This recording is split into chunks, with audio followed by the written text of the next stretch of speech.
The Zephyrian Empire had ruled the galaxy for over 3,000 years.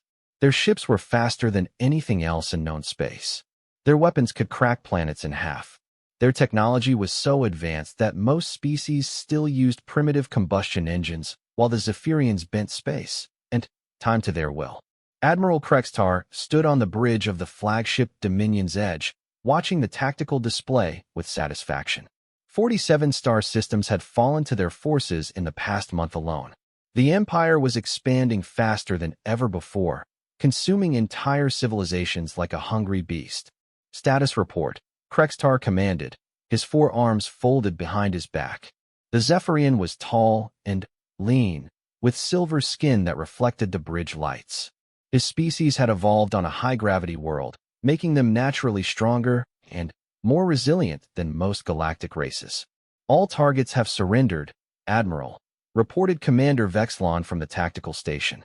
The Altarian colonies offered no resistance once they witnessed our demonstration on their moon. Total casualties, 0 on our side, approximately 50,000 on theirs. Krextar nodded approvingly. The demonstration had been simple but effective. One shot from their planet killer cannon had turned Altair's largest moon into cosmic dust. The message was clear: surrender or face extinction. Any word from High Command about our next target? The Admiral asked. Yes, sir. Intelligence has identified a new species in Sector 7 Alpha. They call themselves humans and inhabit a system they named after their star, Sol. Initial scans show they've achieved basic space flight, but nothing more advanced than chemical rockets. Krextar almost laughed. Chemical rockets. How primitive could a species be? The Zephyrians had abandoned such crude technology before they even left their home world. What's their military capability? He inquired, though he already suspected the answer. Minimal, sir. They have no energy shields, no plasma weapons, no faster-than-light capabilities. Their most powerful weapons appear to be thermonuclear devices, but they're planet-bound. Our scouts report they're currently fighting wars among themselves using projectile weapons and chemical explosives. The Admiral did laugh this time. Fighting with chemical explosives? How delightfully barbaric. Very well, set course for this Sol system. We'll add humanity to our collection of conquered species. It shouldn't take more than a few hours. The bridge crew shared his amusement. The Zephyrian military machine had never faced a challenge it couldn't overcome in a matter of days, if not hours.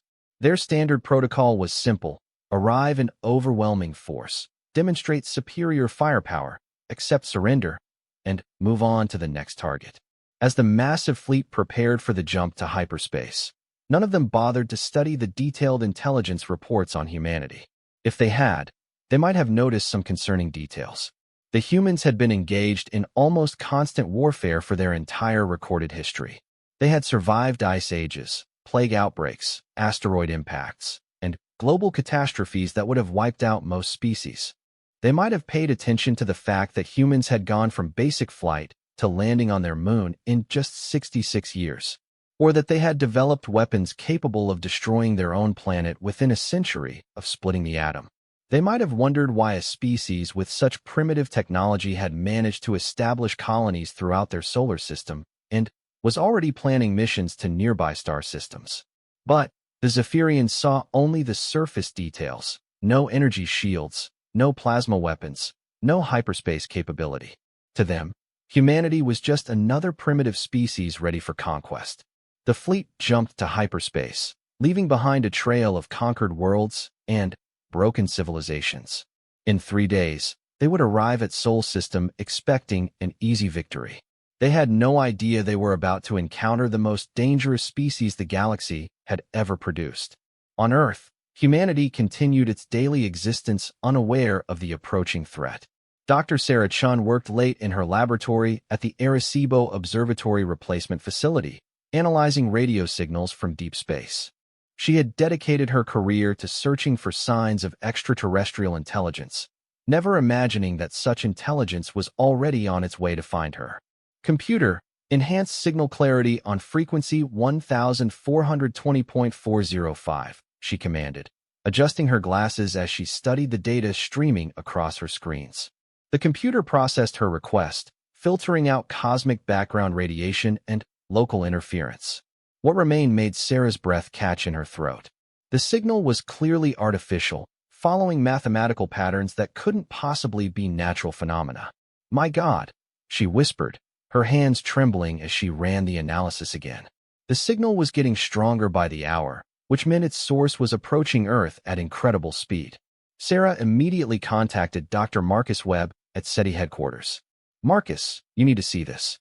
I'm detecting structured communications from something moving toward our solar system." "How fast?" Webb asked, his voice tight with excitement and concern. "Based on the Doppler shift calculations, approximately 10 times the speed of light." There was a long pause on the other end of the line. "Sarah, that's impossible. Nothing can travel faster than light." "I know what the physics says, Marcus, but I also know what I'm measuring. Whatever is sending these signals has technology far beyond anything we understand. And they'll be here in approximately 72 hours. Webb was quiet for a moment, processing the implications. "Are you absolutely certain about this data?" "I've checked it 17 times. The signal is definitely artificial, definitely approaching, and definitely using some form of faster-than-light propulsion." "All right. I'm calling an emergency session with the Global Defense Council. Can you send me everything you've got?" "Already transmitting," Sarah replied, her fingers flying across her keyboard as she compiled the data package. As news of the approaching contact spread through classified government channels, humanity faced a moment it had both dreaded and anticipated for generations. First contact with an alien civilization was about to become reality. Unfortunately for the approaching Zephyrian fleet, they had chosen to make contact with a species that had never known peace for more than a few decades at a time. Humans had spent their entire evolutionary history competing, fighting, and adapting to threats. They had turned survival into an art form and warfare into a science. General Patricia Morrison received the briefing at 0300 hours in the Pentagon's secure conference room. Around the table sat representatives from every major military power on Earth, their faces grim in the artificial lighting. "Ladies and gentlemen," Dr. Webb began his presentation. "We have confirmed contact with an extraterrestrial intelligence. Based on signal analysis, we estimate their arrival in our solar system within the next 3 days." Admiral Chun Zhao of the Chinese Space Force leaned forward.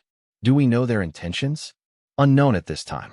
The signals appear to be communications between multiple vessels, suggesting a fleet rather than a single ship. Our linguists are working on decryption, but so far we've had limited success." General Morrison studied the data projections on her tablet. "How many ships are we talking about?" "Conservative estimate based on signal sources, between 50 and 100 vessels of unknown size and capability." The room fell silent as the implications sank in. Humanity had always assumed that first contact would involve a single ship, perhaps a small exploration vessel. The possibility of a massive fleet had never seriously been considered in their preparation scenarios. "General Morrison," came a voice from the secure video link. "This is President Hayes. What are your recommendations?" Morrison had commanded forces in 3 different conflicts and had never backed down from a fight. But this situation was beyond anything in human experience. "Mr. President, we need to assume hostile intent until proven otherwise. I recommend we activate all defensive systems and prepare for the worst." "Agreed. General, you have authorization to implement Defense Protocol Omega. All global military forces are now under unified command. Do whatever is necessary to protect our planet." As the meeting concluded, humanity began the largest military mobilization in its history. Every satellite was repositioned for optimal surveillance and communication. Nuclear missiles were prepared for launch. Space stations were evacuated except for essential personnel. The International Space Station was converted into an emergency command post. But even as they prepared their defenses, many wondered what Earth's primitive weapons could possibly do against a civilization capable of faster-than-light travel. The general consensus was that humanity's only hope lay in diplomacy and the possibility that the aliens came in peace. They had no way of knowing that the approaching Zephyrian fleet considered diplomacy a waste of time when dealing with primitive species. In the Zephyrian military doctrine, overwhelming force was always more efficient than negotiation. Admiral Krextar reviewed the latest intelligence reports as his fleet prepared to drop out of hyperspace. The Sol system appeared even more primitive than initial estimates suggested. The humans had managed to place a few basic monitoring stations throughout their system, but nothing that posed even a theoretical threat to Zephyrian technology. Commander Vexlon, prepare the standard conquest protocol. Deploy intimidation formation and charge the planet killer cannon. We'll give them one demonstration of our power, then accept their surrender. Yes, sir. Shall I prepare translation protocols for first contact? Don't bother with pleasantries. Simply broadcast our standard ultimatum. Surrender unconditionally or face complete annihilation. These humans will submit like all the others. As the Zephyrian fleet approached the edge of the Sol system, both sides prepared for an encounter that would change the course of galactic history. The Zephyrians expected another quick victory to add to their long list of conquests. Humanity prepared for what they assumed would be their final battle. Neither side truly understood what they were about to face.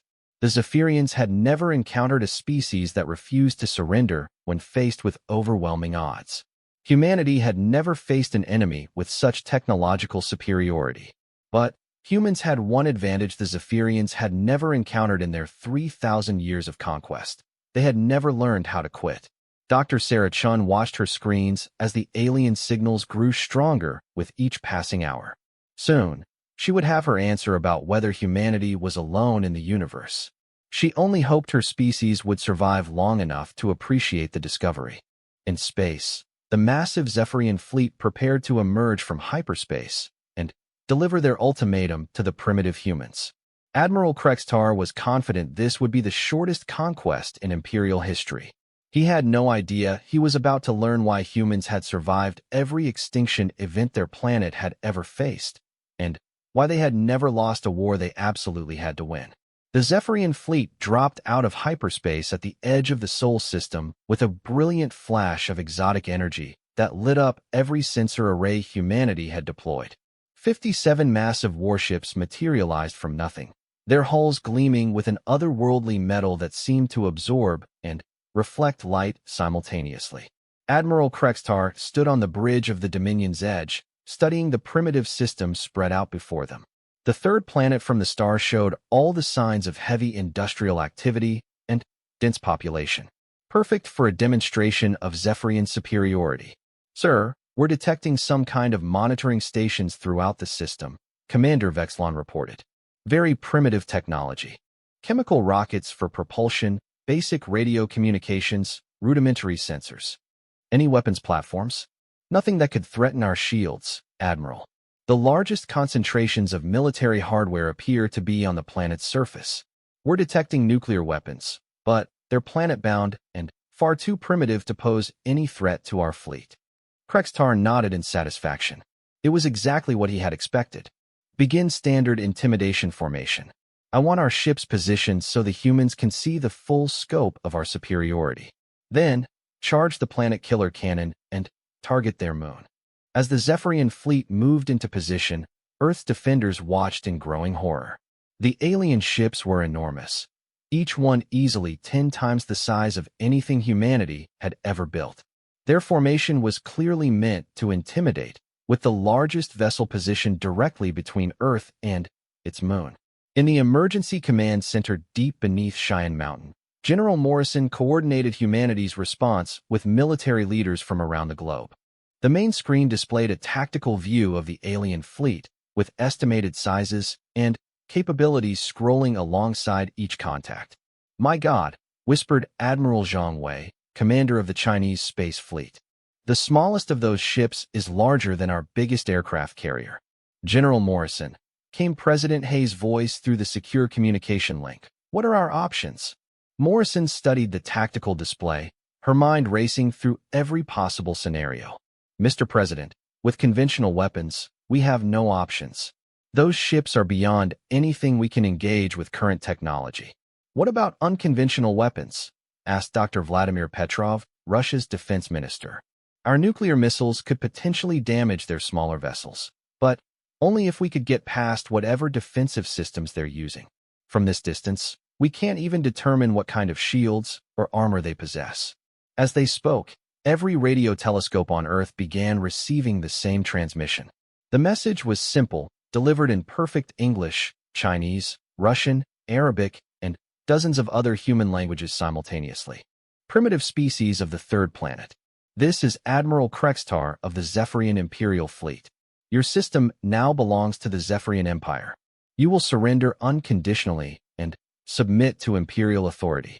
You have one rotation of your planet to comply. Failure to surrender will result in the complete annihilation of your species. The message repeated on every frequency, accompanied by what appeared to be a demonstration. One of the alien ships began to glow with an ominous energy, its weapons systems clearly powering up.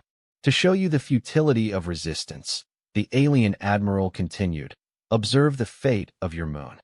A beam of pure energy lanced out from the largest alien vessel, striking Earth's moon with devastating force.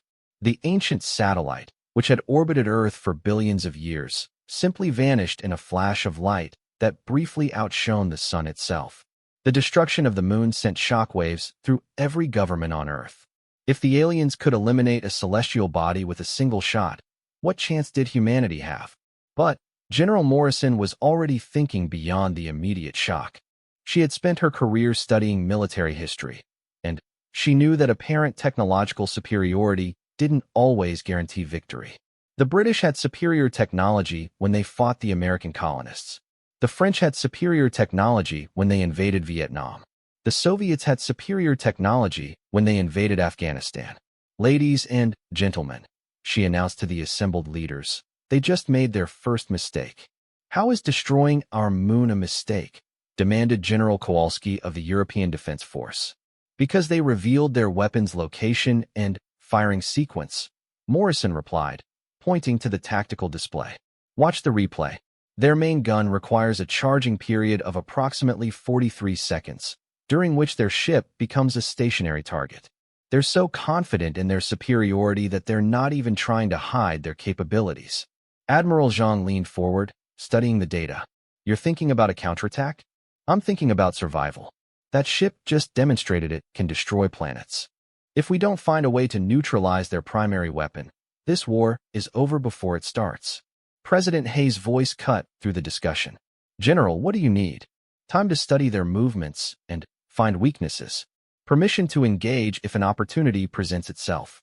And someone who can think outside the box about how to fight an enemy with superior technology. You have all three. Dr. Elizabeth Carter from the Advanced Weapons Research Division is being flown to your location now. She specializes in asymmetric warfare scenarios. As Earth's leaders planned their desperate defense, aboard the Dominion's Edge, Admiral Krextar was reviewing the humans' response to his ultimatum. Or rather, their lack of response. Sir, we're detecting increased radio chatter from their planet, but no formal surrender transmission, Commander Vexlon reported. How much time remains? 17 hours until the deadline expires. Krextar was mildly annoyed, but not surprised. Primitive species often needed time to accept the inevitable. Very well. Continue monitoring. If they haven't surrendered by the deadline, we'll demonstrate our power again. This time on one of their cities. What the Admiral didn't realize was that humanity was using every minute of that time to study his fleet. Every radio telescope, every satellite, every sensor array that had survived the moon's destruction was focused on the alien ships. Dr. Elizabeth Carter arrived at Cheyenne Mountain 6 hours after the aliens' ultimatum. She was a small woman with sharp eyes and a reputation for solving impossible problems. Her doctoral thesis had been on unconventional warfare tactics, and she had spent the last decade developing strategies for fighting technologically superior opponents. Show me everything we know about their ships, she said without preamble, settling into a chair at the main tactical display. General Morrison brought up the complete sensor data. 57 vessels total. The largest is approximately 8 kilometers long, 4 kilometers wide. Energy signatures suggest some form of exotic matter propulsion. Their shields appear to be energy-based, possibly electromagnetic fields of unknown configuration. Carter studied the data for several minutes in silence. What about their formation? Clearly designed for intimidation. They've positioned themselves so we can see their entire fleet from Earth. No, that's not intimidation. That's arrogance. Carter highlighted several points on the tactical display. Look at their spacing. They're bunched up like they're in a parade formation, not a combat deployment. Their largest ship is front and center, completely exposed. Admiral Zhang frowned. Exposed to what? We don't have anything that can reach them, don't we? Carter pulled up Earth's orbital infrastructure on a secondary display. We have 17 active satellites with nuclear power sources. We have the International Space Station. We have 3 deep space monitoring probes that are currently beyond Pluto but could be recalled. Those are research platforms, not weapons, General Morrison pointed out. Everything is a weapon if you use it correctly. Tell me, how fast can our fastest spacecraft achieve? The Parker Solar Probe reached speeds of over 150 kilometers per second during its closest approach to the Sun. Carter nodded. And what happens when you accelerate a nuclear reactor to that speed and aim it at something? The room fell silent as her meaning became clear. It was insane, desperate, and probably suicidal. It was also possibly the only chance humanity had. You're talking about ramming attacks, Morrison said slowly. I'm talking about kinetic weapons. E equals mc squared. A small nuclear reactor traveling at significant velocity becomes a very large bomb. President Hayes' voice crackled through the communication link. Dr. Carter, what are the chances of success? Honestly, Mr. President, very small. But the chances of survival if we do nothing are 0. These aliens have the power to crack planets. Our only advantage is that they clearly don't consider us a threat. What do you need? Complete control of all orbital assets, override authority for all space-based systems, and about 10 hours to reprogram everything we have in orbit. General Morrison looked around the room at the assembled military leaders. Every face reflected the same grim determination. They were about to attempt something that had never been tried in human history, a space battle against a technologically superior alien force. Dr. Carter, you have authorization for Operation Last Stand.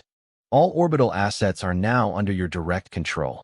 As Carter began reprogramming humanity's modest space infrastructure for war, the Zephyrian fleet maintained their intimidation formation, completely unaware that the primitive humans were planning to attack them. Admiral Krextar reviewed the tactical situation one more time. The humans had shown no signs of advanced military technology. Their responses to his ultimatum had been nothing but panicked communications between their various political groups. He was confident that when the deadline expired, they would surrender rather than face the same fate as their moon. Commander, any change in the humans' military posture? No, sir. They appear to be in complete disarray. Our translators report that their political leaders are arguing among themselves rather than organizing any kind of unified response. Krextar smiled. It was always the same with primitive species.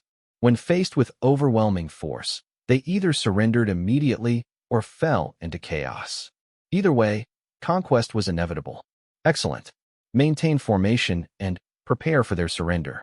Once they submit, we'll establish orbital control and begin integration into the Empire.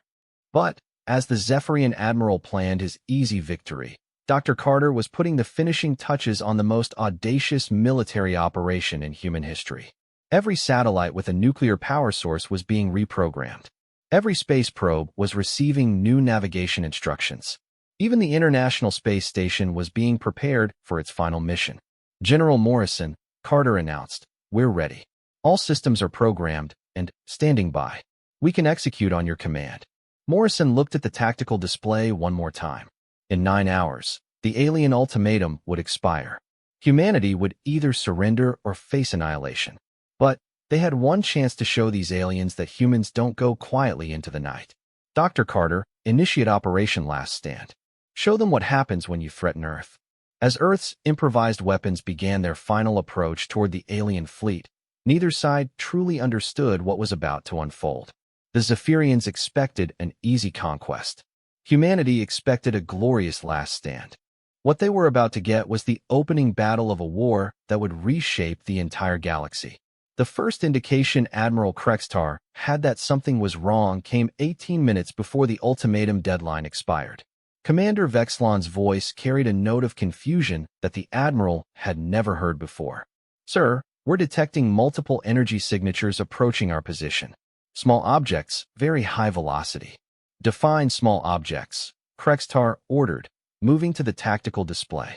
Mass readings suggest they're roughly the size of our scout pods. But they're traveling at impossible speeds for vessels of that size. Current velocity is approximately 200 kilometers per second and increasing. The admiral studied the approaching contacts with growing puzzlement.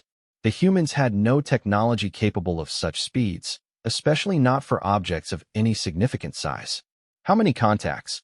17 confirmed, with 3 larger objects on parallel approach vectors. Something cold settled in Krekstar's stomach. He had conquered 47 star systems and had never encountered a species that attempted to attack after witnessing a demonstration of Zephyrian power. Are they transmitting any communications? Negative, sir. They appear to be on silent approach. Estimated time to contact, for minutes, 30 seconds. Krekstar made his decision with the confidence of 3,000 years of imperial military doctrine. Raise shields and prepare point defense systems. These humans are either suicidal or they have some kind of stealth technology we haven't detected. Either way, their primitive weapons cannot penetrate our defenses. But, as the approaching objects drew closer, their true nature became apparent to the Zephyrian sensors. These weren't sophisticated weapons or stealth ships.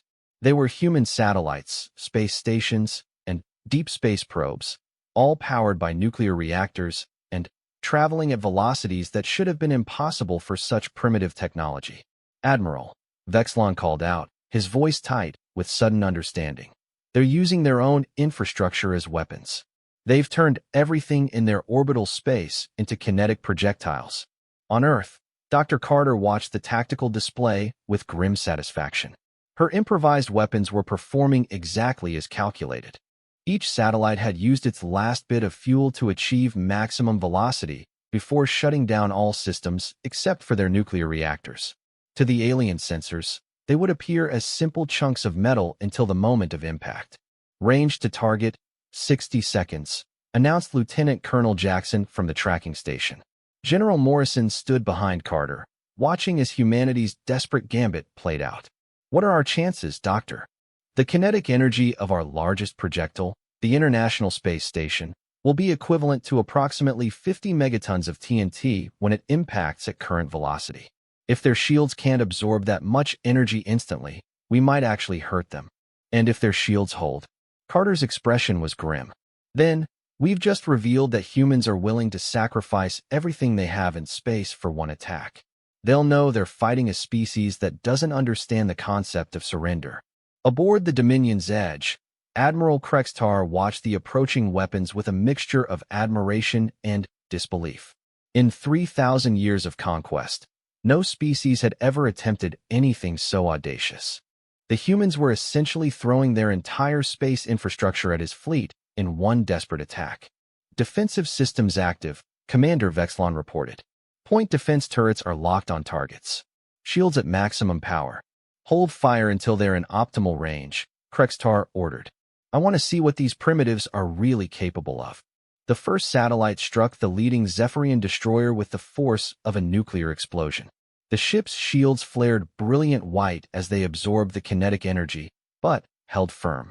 The second and third impacts produced similar results. The alien defensive systems were performing exactly as designed. But Dr. Carter had not built her attack around a single large strike. She had studied the historical data from every asymmetric conflict in human history, and she understood that even superior defenses had limits. The fourth satellite struck the same destroyer in almost the exact same location. The fifth followed milliseconds later. The sixth, seventh, and eighth impacts hammered the ship's shields with relentless precision. Each strike transferred massive amounts of kinetic energy into the defensive systems faster than they could dissipate it. On the ninth impact, something unprecedented in Zephyrian military history occurred. The destroyer's shields collapsed under the sustained assault, and the 10th satellite struck the ship's hull directly. The explosion could be seen from Earth with the naked eye. A Zephyrian warship, constructed with technology thousands of years more advanced than anything humanity possessed, died in a ball of nuclear fire as its reactor core lost containment. Shield failure on destroyer Retribution, Commander Vexlon reported, his voice filled with shock. The ship is gone, Admiral. Krekstar stared at the tactical display in disbelief. Losing ships was not unknown in Zephyrian military operations, but losing a ship to a primitive species armed with nothing more than chemical rockets and nuclear reactors was impossible. Yet the evidence was right there on his screens. How did their primitive weapons penetrate our defenses? Analysis indicates multiple impacts in the same location, sir. They overwhelmed the shield generators with rapid, concentrated strikes before the energy could be properly dissipated. The Admiral's mind raced through the implications. These humans had not simply thrown their space assets at his fleet randomly. They had studied Zephyrian shield technology somehow and developed a specific tactic to defeat it. But that should have been impossible with their primitive sensors. His contemplation was interrupted by another explosion. The humans' largest projectile, the orbital station they called ISS, had struck one of his cruisers. The ship survived, but massive hull breaches and system failures left it effectively out of combat. Status report on the conquest, he demanded. Heavy damage, sir. Hull breaches on multiple decks, primary weapons offline, propulsion systems damaged. Estimated repair time, 14 days. Krextar felt something he had not experienced in his entire military career, uncertainty. The humans had achieved something that should have been impossible. With primitive technology and desperate tactics, they had actually damaged his fleet. But his uncertainty lasted only moments. 2 ships damaged out of 57 was hardly a military disaster. The humans had revealed their hand, expended their orbital assets, and achieved nothing more than a minor tactical victory. Now he would show them the true power of the Zephyrian Empire. All ships, target the 3rd planet. Prepare for orbital bombardment. We will demonstrate what happens to species that resist imperial authority. On Earth, the destruction of the alien destroyer had sparked wild celebrations in command centers around the globe. For the first time since the aliens arrived, humanity had proof that the enemy could be hurt. But Dr. Carter was already analyzing the follow-up sensor data, and what she saw made her blood run cold. General Morrison, the aliens are repositioning. All ships are training their weapons on Earth. The main tactical display updated to show energy signatures building throughout the alien fleet. Every ship was powering up weapons systems that dwarfed anything humanity had ever built. Estimated time to bombardment. Morrison asked. Based on the charging patterns we observed when they destroyed the moon, approximately 6 minutes. General Morrison looked around the command center at the faces of humanity's military leaders. They had achieved the impossible by damaging an alien warship, but now they faced annihilation. Their desperate gambit had bought them nothing except the knowledge that the enemy could bleed. President Hayes' voice crackled through the communication system. General, do we have any other options? Morrison was about to answer when Dr. Carter suddenly straightened in her chair, her eyes wide with realization. Wait, General, look at their formation again. The tactical display showed the alien fleet repositioning for bombardment, their ships spreading out to achieve optimal firing angles on Earth. But Carter was seeing something else entirely. They're making the same mistake again, she whispered. What mistake? Morrison demanded. Arrogance. Look at their positioning. They've spread out their fleet to maximize bombardment coverage, but that means they've abandoned their mutual defense formations. Each ship is now isolated and vulnerable. Vulnerable to what? We used everything we had in space. Carter's smile was predatory. We used everything we had in orbit. But we still have assets on the ground. She pulled up a new display showing Earth's surface-based military installations. General, how many intercontinental ballistic missiles does humanity currently possess? Morrison's eyes widened as she understood. Approximately 6,000 active warheads across all nuclear powers. And what's the maximum velocity an ICBM can achieve? In space, without atmospheric resistance, our fastest missiles can reach speeds of over 30 kilometers per second. That's not fast enough to achieve the kinetic effects we need, Carter mused. Then, her expression brightened. But it doesn't have to be kinetic. General, what if we don't try to ram them with nuclear weapons? What if we just detonate nuclear weapons next to them? The command center fell silent as everyone processed the implications.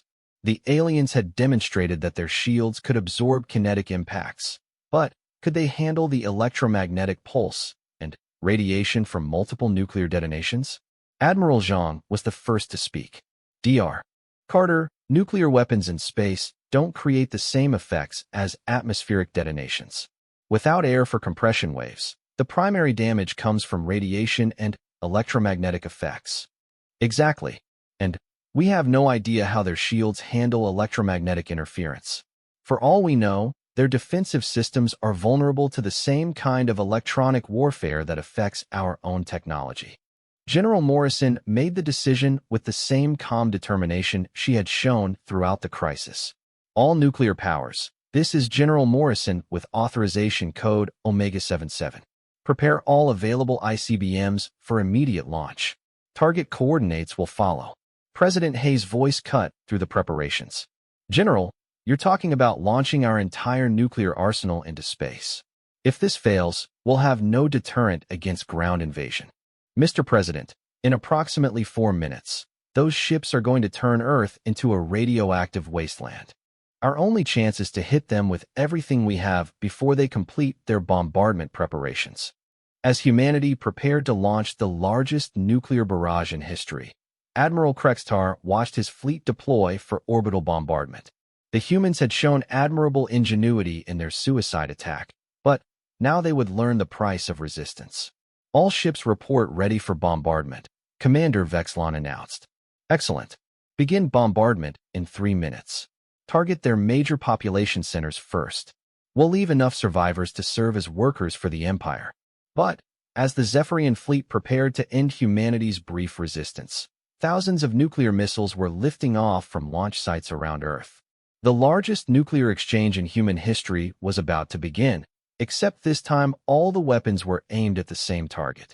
Dr. Carter watched the launch displays with grim satisfaction. General, all missiles away. Time to target. For minutes, 20 seconds. Will it be enough? Morrison asked. Carter looked at the tactical display showing over 3,000 nuclear warheads racing toward the alien fleet. General, we're about to find out if there's anything in the universe that can survive a coordinated nuclear strike from an entire planet. If their shields can handle this, then we've done everything humanly possible. As the missiles streaked toward their targets, both sides prepared for a confrontation that would determine the fate of humanity and potentially change the course of galactic history forever. The first wave of human nuclear missiles reached the Zephyrian fleet with 30 seconds to spare before the aliens would have begun their bombardment of Earth.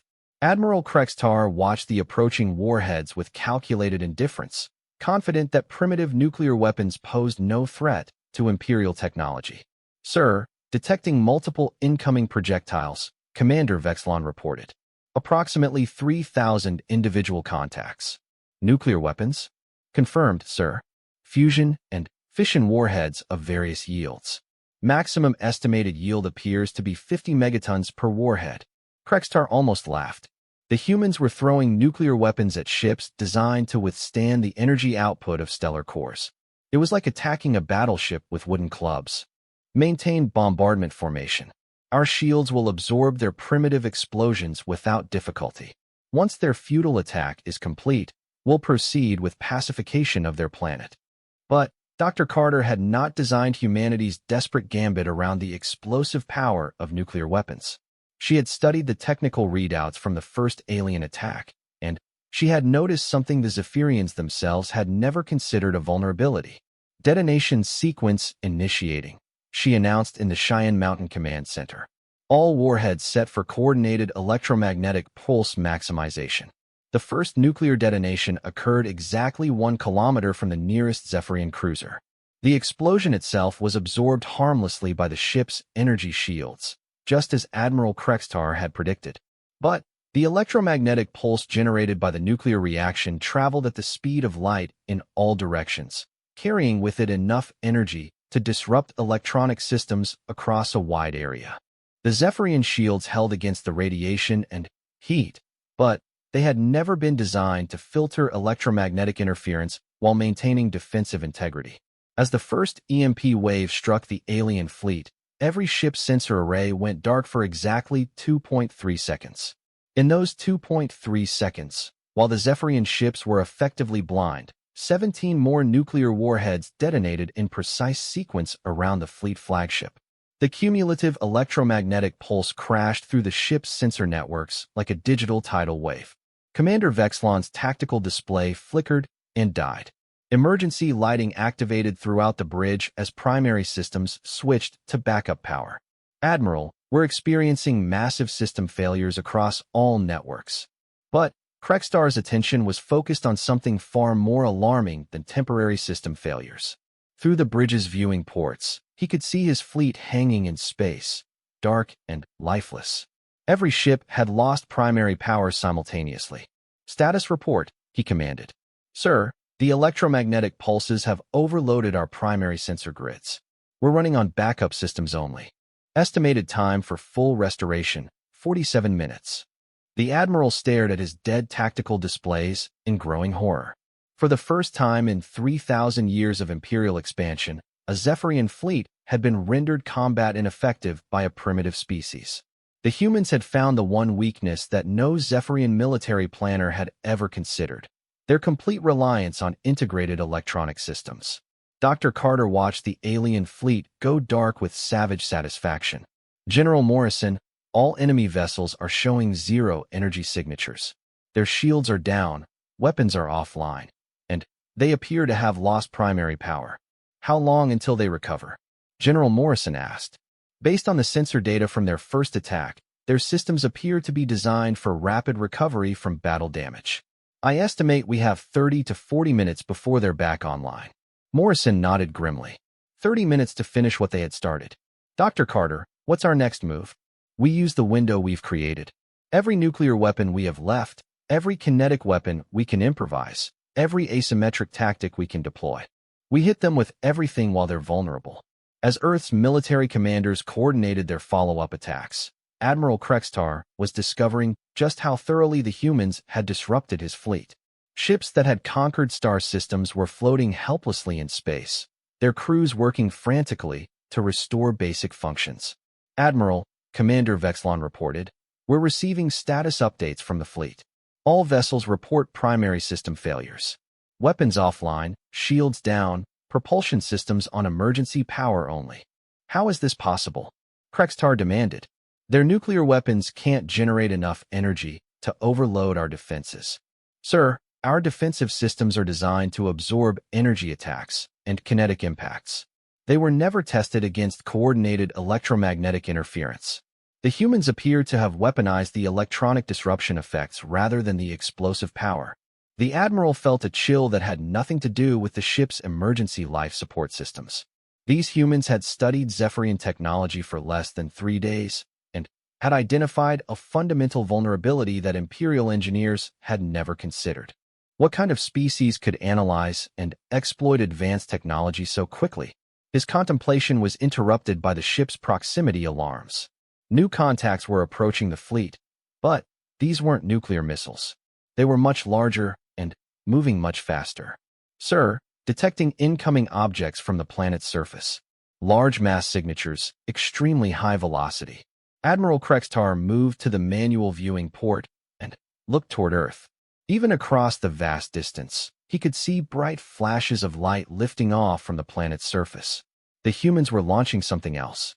Dr. Carter had spent the electromagnetic blackout period coordinating with space agencies around the globe. Every rocket designed for heavy payload delivery was being retrofitted with the largest conventional warheads humanity could manufacture. If the aliens' shields were down, kinetic impact weapons would be far more effective than nuclear detonations. "Launch control, this is Dr. Carter. Status on the heavy lifters." "Dr. Carter, we have 17 Falcon Heavy rockets loaded with conventional explosives, 12 Delta, 4 heavy vehicles carrying kinetic penetrators, and 8 SLS rockets with experimental tungsten rod payloads. All vehicles are on automated approach vectors to the alien fleet. Estimated time to impact. First wave reaches target in 6 minutes, 30 seconds. General Morrison studied the launch telemetry with professional admiration. "Doctor, where did you get tungsten rod penetrators?" "They were experimental weapons designed for orbital bombardment scenarios. Each rod weighs approximately 10 tons and will be traveling at over 40 kilometers per second when it impacts. Without shields, their ship hulls won't be able to withstand that kind of kinetic energy." As the human weapons streaked toward the defenseless Zephyrian fleet, Admiral Krextar was beginning to understand that he had made a fundamental error in judgment. These humans were not like any species the Empire had ever encountered. They didn't simply resist conquest, they adapted and evolved their tactics in real time. Commander, how long until we can restore weapons systems? 32 minutes for basic functionality, sir. Full combat capability will require at least an hour. Krextar looked at the approaching human weapons on his emergency tactical display. The first impacts would occur in less than 5 minutes. For the first time in his career, he was forced to consider a possibility that no Zephyrian admiral had ever faced: retreat. All ships, prepare for emergency hyperspace jump. We're withdrawing to safe distance to assess the situation.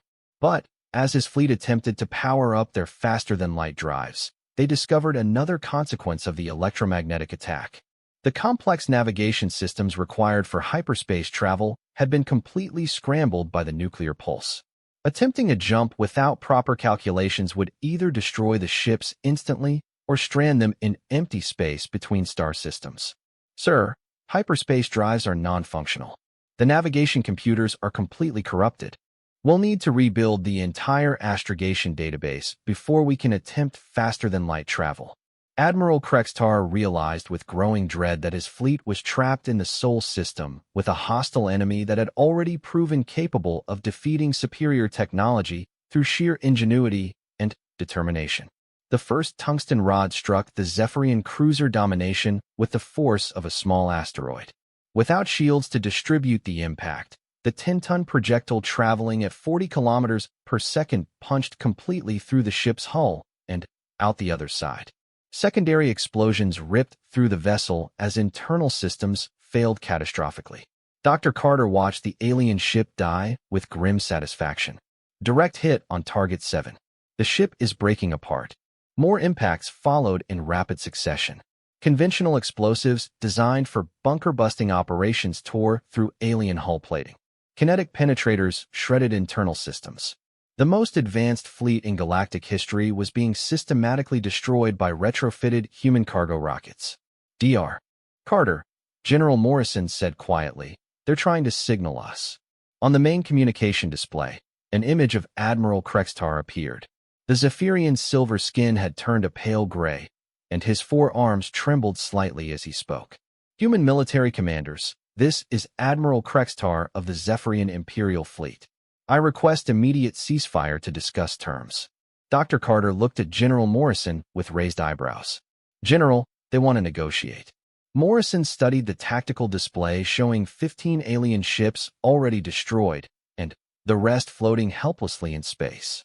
"Dr. Carter, in your professional opinion, what should we tell them?" Carter's smile was predatory. "General, I think we should explain to them exactly what kind of species they decided to threaten." She activated the communication system and looked directly at the alien admiral. "Admiral Krextar, this is Dr. Elizabeth Carter, representing the United Military Forces of Earth. You delivered an ultimatum demanding our unconditional surrender. We decline. Dr. Carter, surely we can reach some accommodation. The Zephyrian Empire is reasonable in its dealings with cooperative species. Admiral, you destroyed our moon as a demonstration of power. You threatened to annihilate our entire civilization. You came to our system expecting easy conquest of a primitive species." Carter's voice grew cold and hard. "You were wrong about the primitive part. And now you're going to learn why humans have survived every extinction event our planet has ever faced." Admiral Krextar stared at the human female on his screen with growing realization. These humans were not simply defending themselves. They were hunting his fleet like predators stalking prey. "What do you want?" he asked. Dr. Carter's smile never wavered. "Admiral, we want to have a conversation about the future of the Zephyrian Empire. Because as of today, you have a new problem. You've just learned that humans exist, and we've learned that you can be beaten. I think we need to discuss how that changes things." As more human weapons struck the defenseless alien fleet, Admiral Krextar began to understand that the balance of power in the galaxy had just shifted permanently.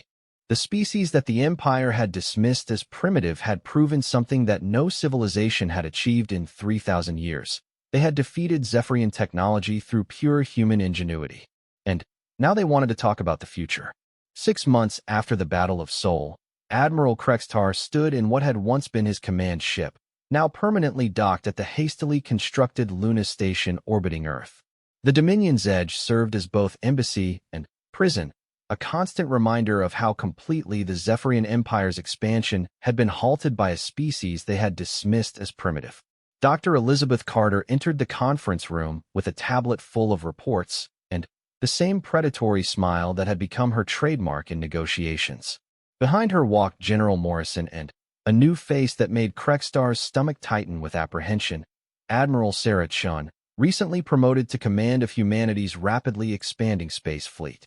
Admiral Krextar, Dr. Carter said, settling into her chair across from the Zephyrian officer. I trust you've had time to review our latest intelligence reports. Krextar gestured with two of his forearms to the data pad in front of him. The information it contained would have been impossible to believe 6 months ago.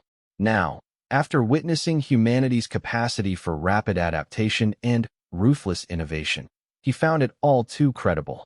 According to these reports, your species has reverse-engineered our hyperspace technology and is already conducting faster-than-light operations. That's correct, Admiral Chin said, speaking for the first time. Our first interstellar vessel launched 3 days ago. The Endeavour should reach Proxima Centauri within the week. Impossible. Hyperspace navigation requires centuries of development and testing. The mathematics alone were solved by our quantum computers in approximately 6 weeks, Dr. Carter interrupted. It turns out that when you're fighting for your species' survival, you develop technology very quickly. Krextar studied the human faces around the table. 6 months ago, these beings had been confined to a single star system, dependent on chemical rockets and nuclear weapons. Today, they possessed faster-than-light travel and had already begun expanding into interstellar space. What about the other intelligence in these reports? He asked. The claims about Zephyrian territories? General Morrison leaned forward. Admiral, we've been very busy since your failed invasion. You see, when you attacked Earth, you made one critical error in judgment. You assumed that defeating us would be easy, so you didn't bother to study human history. What does your history have to do with current events? Everything, Dr. Carter replied. Admiral, humans have never lost a war we absolutely had to win. When faced with existential threats, we don't just defend ourselves. We eliminate the threat permanently. She activated the wall display, showing a star map of the local galactic region. Red markers indicated Zephyrian territories, while blue markers showed something that made Krextar's blood run cold. These blue markers represent human reconnaissance missions conducted over the past 4 months. We've visited 17 Zephyrian-controlled systems. We've observed your military installations, cataloged your fleet dispositions, and made contact with indigenous populations. You've been spying on the Empire? We've been doing intelligence gathering, Admiral Chin corrected. And what we found was very interesting. It turns out that most of the species in your empire didn't surrender voluntarily. They were conquered, just like you tried to conquer us. Krextar felt the conversation moving in a direction that terrified him. What are you implying? Dr. Carter's smile became genuinely warm for the first time in months. Admiral, we're not implying anything. We're telling you directly. Humanity has decided that the Zephyrian Empire represents a threat to galactic peace and stability. We're going to do something about it. You cannot seriously be considering war against the entire empire. We control over 400 star systems. Our total fleet numbers in the thousands of ships. Had numbers in the thousands, General Morrison corrected. According to our intelligence reports, 43% of your fleet has been recalled to Imperial space to defend against possible human attack. Another 37% is engaged in suppressing rebellions that have broken out since news of your defeat spread throughout your territories. Krextar stared at the humans in shock. The defeat of a single Imperial fleet had triggered exactly what High Command had most feared, proof that the Empire could be beaten. Subject species throughout Zephyrian space were rising in rebellion, and the military was struggling to maintain control. The remaining 20% of your fleet, Admiral Chun continued, is protecting core Imperial systems and the homeworld itself, which means that most of your conquered territories are currently defended by garrison forces and local militias. You're planning to attack our weakest holdings, Krextar realized with growing horror. We're planning to liberate species that were conquered against their will, Dr. Carter corrected. There's a difference. When we arrive in Zephyrian-controlled space, we won't be invaders. We'll be liberators. The Admiral looked around the conference room, desperately searching for some angle, some leverage he could use to change the course of this conversation. Dr. Carter, surely we can reach some accommodation. The Empire is willing to negotiate. We could establish trade relationships, cultural exchanges. Admiral, Dr. Carter interrupted. 6 months ago you came to our system and told us we had two choices: surrender unconditionally or face complete annihilation. You destroyed our moon as a demonstration of power. You prepared to commit genocide against our entire species because we refused to submit to imperial authority. She leaned across the table, her eyes hard as steel. Now you want to negotiate? Now you want to discuss accommodation? Where was that diplomatic flexibility when you had superior firepower? Krextar had no answer. The truth was that the Empire had never needed diplomacy when dealing with primitive species. Superior technology and overwhelming force had always been sufficient. The concept of negotiating with inferiors had never occurred to imperial commanders. The Zephyrian Empire has ruled through fear and superior technology for 3,000 years, General Morrison said. But here's the thing about humans, Admiral. We learn very quickly, and we never forget. You taught us that the galaxy contains species willing to commit genocide for conquest. That's a lesson we won't ignore. Admiral Chen activated another display, showing detailed technical schematics. We've not only reverse-engineered your hyperspace technology, Admiral. We've improved it. Human ships can now travel faster and more efficiently than anything in your fleet. We've also made some modifications to your weapons systems. The schematics showed weapon designs that made Krextar's skin turn pale gray. The humans had taken Zephyrian technology and enhanced it with their own innovations. The result was weaponry that surpassed Imperial capabilities in every measurable category. This is impossible, he whispered. These improvements would require decades of development and testing. Admiral, Dr. Carter said gently. You keep saying things are impossible. But 6 months ago, you said it was impossible for a primitive species to defeat Zephyrian technology. How did that work out for you? The truth was that human innovation had accelerated beyond anything the Zephyrian Empire had ever witnessed. When faced with an existential threat, humanity had mobilized its entire technological and industrial base toward a single goal: becoming strong enough to ensure the threat could never return. What are your demands? Krextar asked, finally, accepting the reality of his situation. We don't have demands, Dr. Carter replied. We have requirements for the future of the galaxy. First, the Zephyrian Empire will release all conquered species and withdraw to your original homeworld system. Second, you will provide full technical documentation for all weapons of mass destruction in Imperial arsenals. Third, you will accept permanent human monitoring to ensure compliance with these requirements. And if the Empire refuses? Admiral Chen's smile was as cold as the vacuum of space. Admiral, 3 months ago we sent a single scout ship to the Altair system. The Altarian colonies that you conquered last year welcomed our representatives as liberators. They provided detailed intelligence about Zephyrian garrison forces and requested immediate assistance in overthrowing Imperial rule. You're already actively supporting rebellions? We're providing military assistance to species fighting for their freedom, General Morrison corrected. Last week, our joint forces liberated the Altair system. The Zephyrian garrison surrendered after a brief engagement. 0 casualties on our side, minimal casualties among Imperial forces. Krextar felt the last of his hope drain away. The humans hadn't just defeated his fleet. They had reverse-engineered Imperial technology, begun liberating conquered worlds, and were actively dismantling the Empire from within. How many systems have you liberated? He asked. 17 so far, Admiral Chen replied. We're planning to accelerate operations next month. Our shipyards are now producing vessels at a rate that exceeds Imperial construction capabilities.